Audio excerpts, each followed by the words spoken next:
How many do you think you can make? Balathon questioned the older inventor. I have no idea. I need to take this higher up the chain. This is astonishing. How did you come up with all this? Tink responded, clearly still awestruck. We didn't. We are just middlemen, Dakota answered for them. I suppose I don't get to meet the genius behind this then? Tink responded in a slightly hopeful tone. Perhaps in time, but for now I'm afraid not. It's too much to do already. I understand. A mind like this must surely never be at rest. Dakota and Sapphire just looked at each other with slightly pained expressions at just how accurate that statement was. What would you even sell something like this for? He went, looking at the designs for the lighter. I say make the nobles pay a shit ton for it, then when they all got one, make them cheaply for everyone, Dakota replied. Solid plan, Sapphire thought to herself. It shouldn't even cost that much to make. It's so simple. You can make it out of gold, though. That should jack up the price. Sapphire was almost afraid he might drool on the precious pages. If anything, he was being extremely careful with them, though. I'll schedule a meeting with the Craftsmaster as soon as possible. Junior, go see if you can find some of that nasty powder they use for the play. That sounds like exactly what we need. On it, Junior replied enthusiastically as he bolted out the door. Sapphire shivered a bit at the notion that someone had agreed to be doused in a powder that made you look like a darkling. She guessed it was some desperate souls trying to please the higher-ups, hoping to get a proper role at some point. It certainly showed dedication, that was for sure.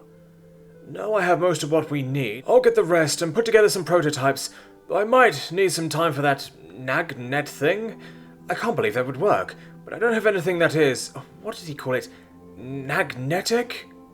Sapphire didn't blame him. It sounded like magic without magic being involved. Then again, that was applicable to most of the things Tom had brought. Yeah, he speaks weird, Dakota replied dismissingly. It wasn't their fault no one short of Esmeralda could make those stupid lip sounds. Maybe just the lighter and the dental for now then, Dakota went, looking down to the pages. That should do for now, yes. Oh, sure.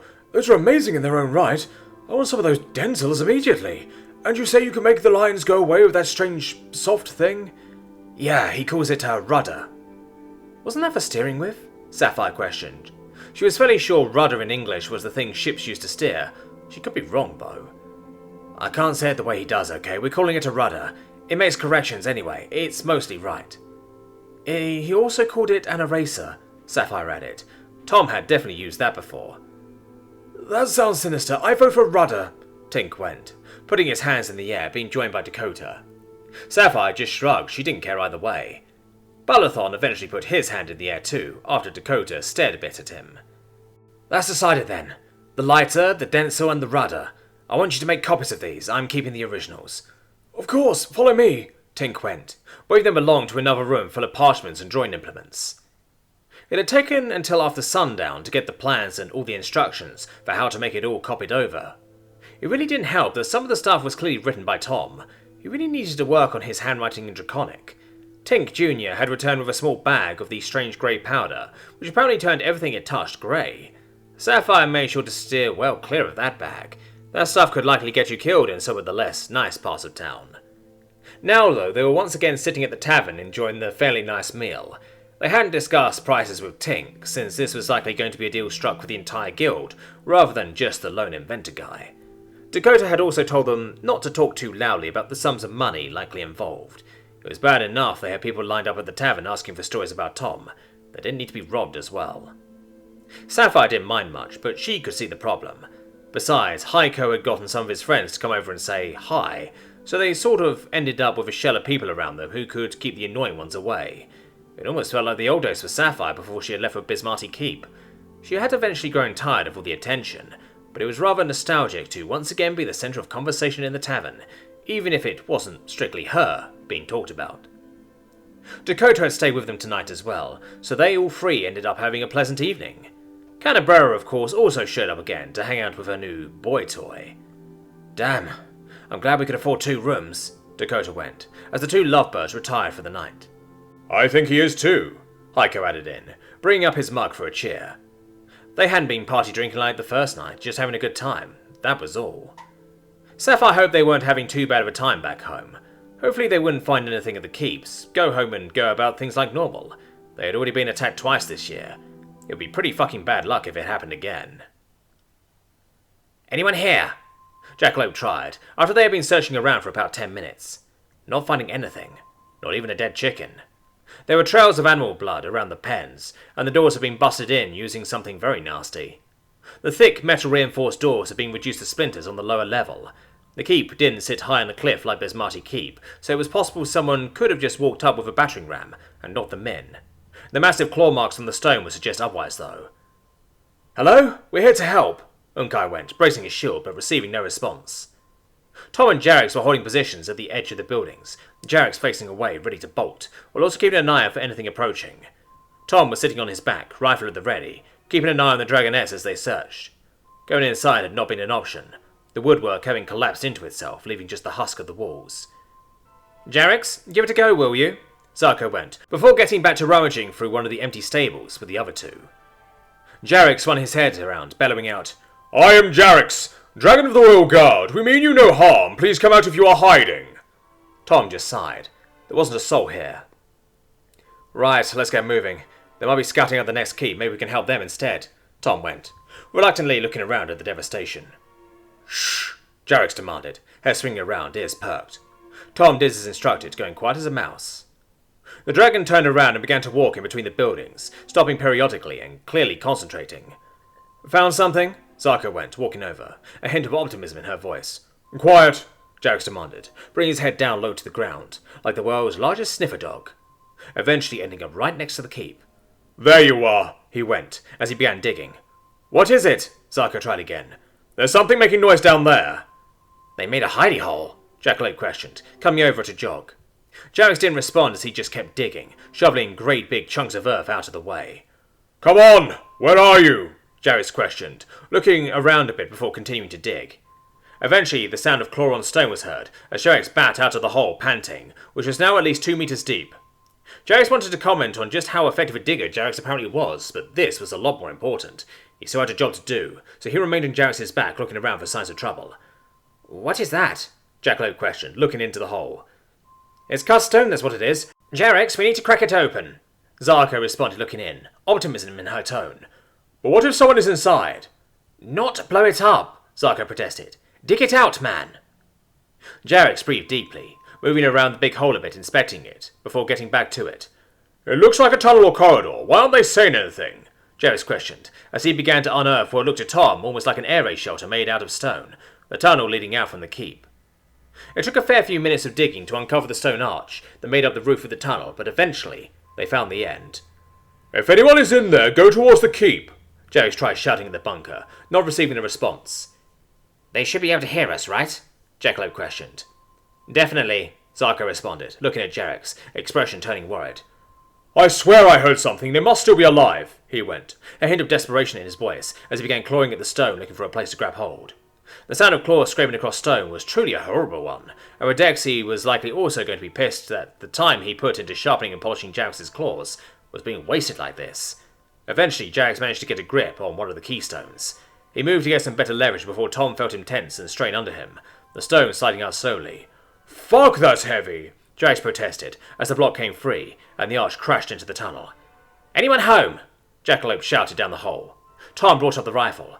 There was no telling whether it was friend or foe inside. No one came out, though. "Do we go in for a look?" "Yes, we do. Keep an eye out for us," Tom went, sliding down and taking off his goggles to make room for the NVGs. "On my lead. I can see down there, you can't." "Good luck down there," Zarko replied. "Remember, we need to hurry. Sun's getting low already." Tom the tunnel rat, down we go. Tom whispered to himself.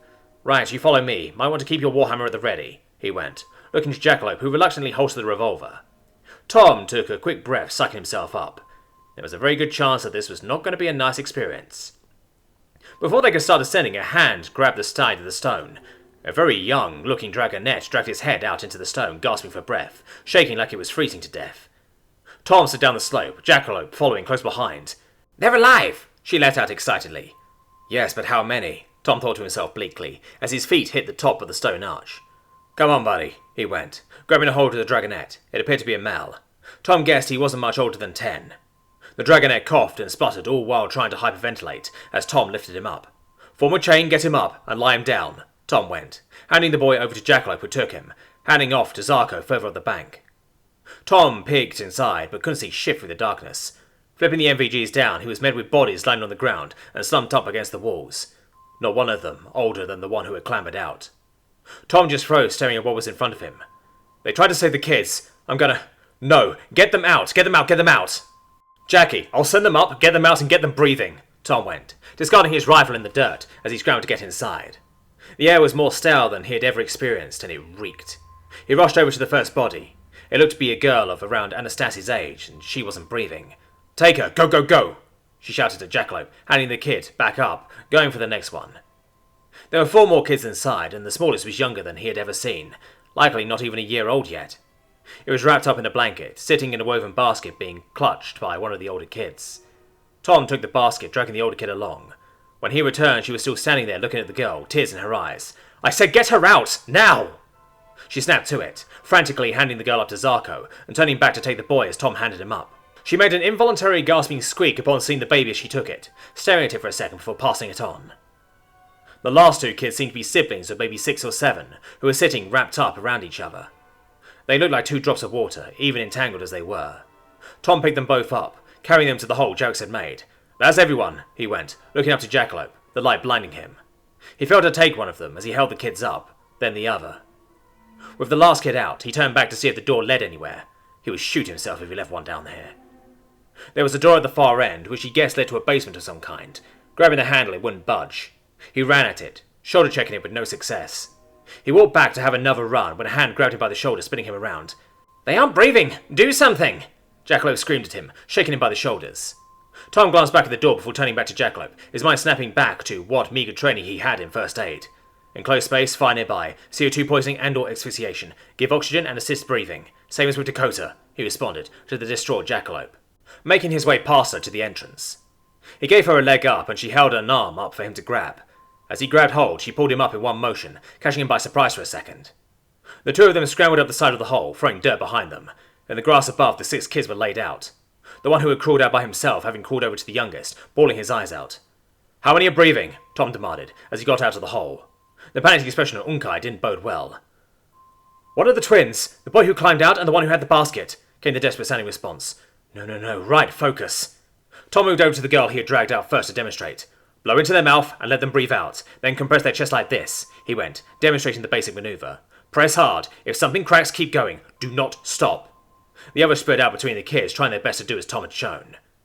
Tom moved to the baby, who the oldest kid was caressing with a hand, trying to say something while crying. Tom couldn't make it out, nor did he have time to try. He picked up the little one, ripping off his helmet and putting his ear to their chest. Nothing.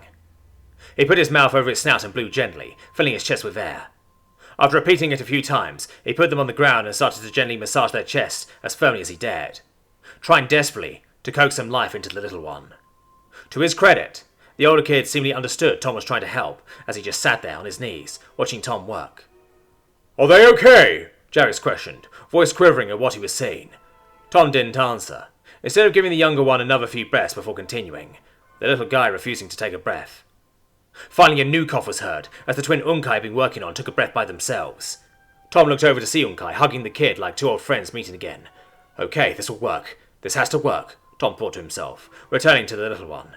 She was so tiny. Hell, he could probably make a nest on a laptop and she'd be perfectly comfortable. He just kept working away. Come on, little one. Come back to us, you ain't done yet.